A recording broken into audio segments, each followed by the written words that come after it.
Hi folks, welcome back. Thank you for watching. Please do click subscribe if you haven't done so yet, that would be fantastic. Today guys, I've just finished a fairly big guitar project and I wanted to share the results with you. Now if you've ever watched any of my old music videos, you might have seen a brown Fender Tele with a P90 pickup in the bridge. Now that guitar started life back in I think 2003 and it was just a basic bog standard black Mexican Tele. And I didn't understand back then, because I was only a beginner, I was 13, I didn't understand how to get tones that I liked out of the single coil bridge pickup. So I had the guitar routed out to accommodate a humbucker. And I switched between the two pickups over the years, and of course I eventually fell in love with the single coil twangy Tele sound. About 5 years ago I bought my white Tele, which you will have seen a lot on this channel, I play it all the time. And once I put bare knuckle pickups in that guitar, it sounded so much more like a really great Tele sound than the Mexican Tele did, so the Mexican Tele just sat around gathering dust. So eventually I decided I wanted to turn it into something I was likely to get a lot more use out of. So I chipped off all the black lacquer, sanded it down, painted it brown and put the bare knuckle humbucker sized P90 into the bridge. The problem was though, I also put some P90s into one of my Les Pauls and I much preferred the sound of that. So again that guitar sat around gathering dust. So a few weeks ago I snapped and decided I wanted to turn it into something else again that I knew I was definitely going to get a lot more use out of. So I sanded the guitar back again and I wanted to have a really nice top on it. So I bought some maple veneer and glued it to the top of the guitar using the age-old method of 2 amplifiers on top of a big box of dog food. I cut the veneer to shape and sanded it back so that it was flush with the top of the guitar. And then I wanted the back of the guitar to be white, so I bought some white lacquer and sprayed it white and then sealed it with a clear lacquer as well as the front. Now, I've always loved the look of Teles with black binding around the front edge, so my solution to that was to buy a small pot of black lacquer, put some masking tape around the guitar and paint a black stripe on it, which worked pretty well. For the pickguard, you cannot buy left-handed Esquire pickguards anywhere, they just don't exist. So I built a small plastic blanking plate for the existing pickguard, filled the holes with a bit of wood, sanded it back and then painted it black because I thought a blackguard Esquire would look really good, and it did look cool.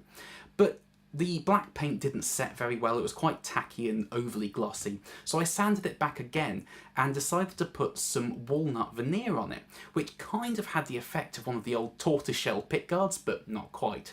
So it was starting to look like a really cool Esquire. So I wanted to find a really good pickup to put in it. Now, the pickups in my white Tele are the bare knuckle flat 50 pickups, which are quite high output. They're about 10 as an output. So I wanted something a little more dynamic and old school. So I went back to Matt at Monty's Guitars in London because I put his PAF replicas in one of my Les Pauls a few weeks ago and they sound absolutely magic.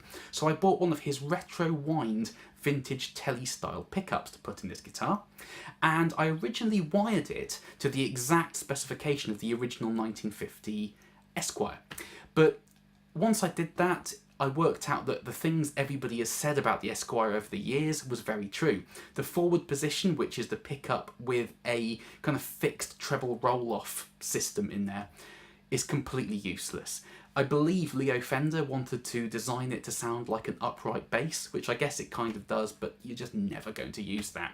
So I changed the wiring to what is known as the Eldred mod, which I believe was named after one of the top engineers at Fender who kind of championed it, which is very similar to the wiring I put in my white Tele the other week for the blend mod. So in the back position it's just a bridge pickup going through the volume control and off to the amp, no tone.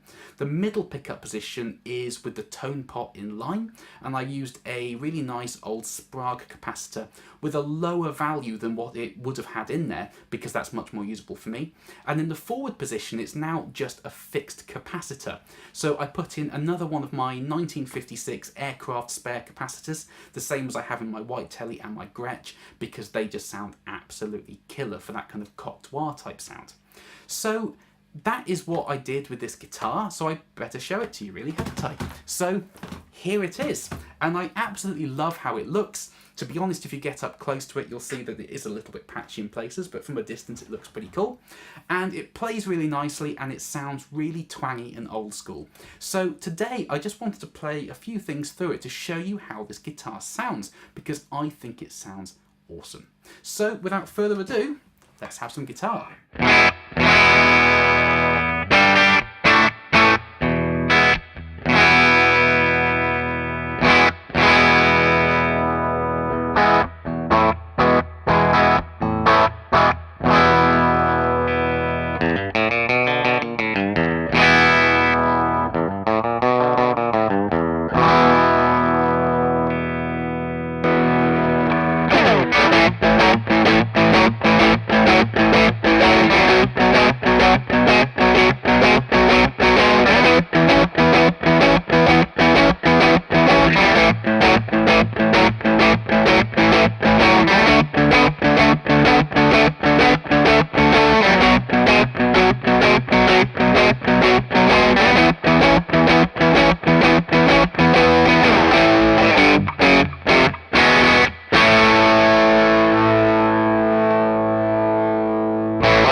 So there we are, guys. I think this guitar sounds brilliant. This pickup from Matt at Monty's in London is awesome. Matt, you make fantastic pickups.